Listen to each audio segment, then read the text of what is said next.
This video will demonstrate how to write a simple swimming markup language training program. In the previous video, I showed how to use the Oxygen editor, which I will use again in this video. I will start a new document with the shortcut Command N. I will select a location and we'll call this swiML 01, and we customize it by pointing towards the online schema, which will create again a skeleton document. A lot of this information is not immediately necessary, so I will delete it for now so that we can start from scratch. Now what you noticed here is that the first line defines that this is an XML document. The second thing we observe is the root document, which is called program. It opens and it closes. In the opening, we've got several pieces of information here that are kind of important, but they don't really matter that much when you author things. So the first thing is the XMLNS, the XML namespace. So this is defined with the URL, and so all the tags that are being used are in references to this particular URL, and that helps keeping the names unique. The second most important thing is the schema location.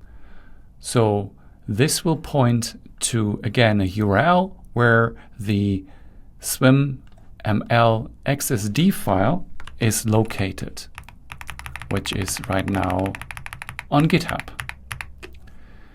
And pointing at this schema file will ensure that your document will always be referencing the most up-to-date version. You can, of course, also point towards a local file, but we stick with the URL to the projects file. So I can start now with adding some meta information. For example, I can give it a title.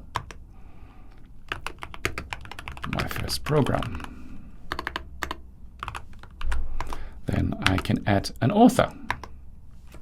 First as last name.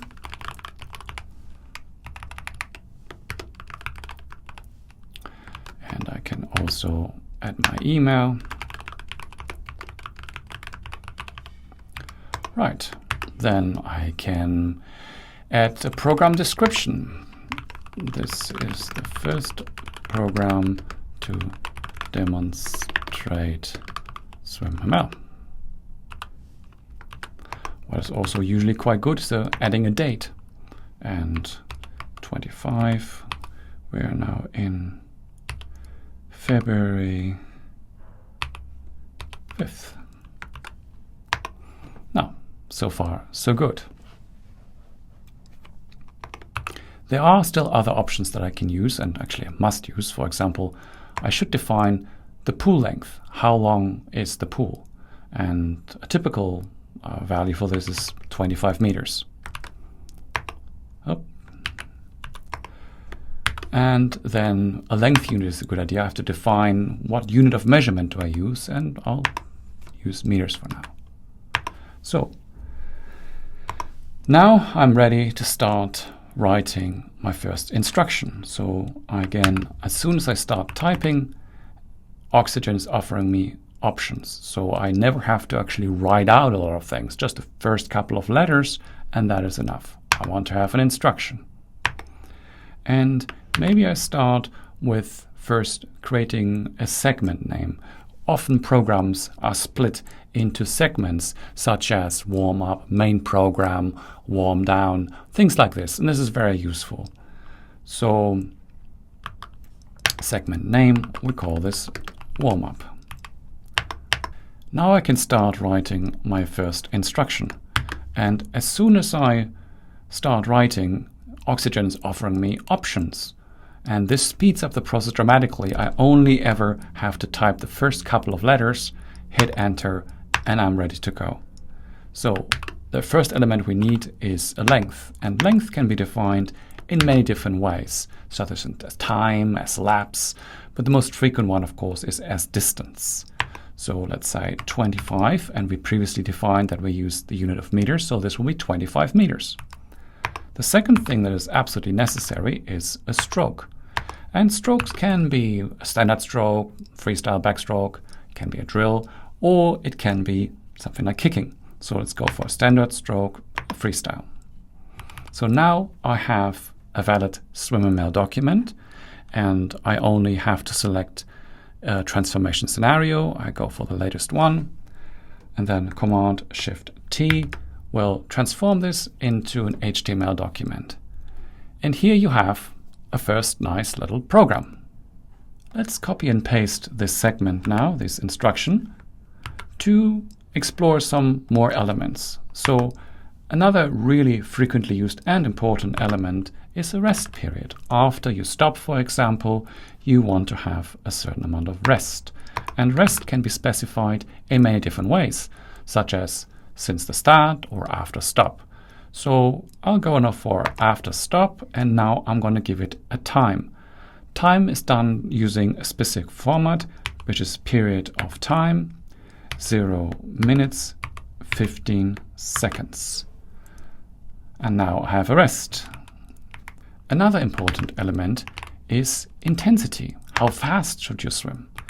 And there are many different ways to define intensity. And for now, I'm going to explore the options here. We've got percentage effort, percentage heart rate, or a zone, like a training zone. So let's try a zone, and I'll take it easy for now. So now we have a rest, and we also have an intensity. So let's have a look at what that will look like once we transform it. 25 free, with 15 seconds of rest afterwards, at an easy intensity. So far, so good. Let's paste again the element that we had before, the instruction, and explore some other things. So for example, what we can do is add an equipment. We have, for example, let's say pads and pool. That is quite common. So now we have pads and pool boy.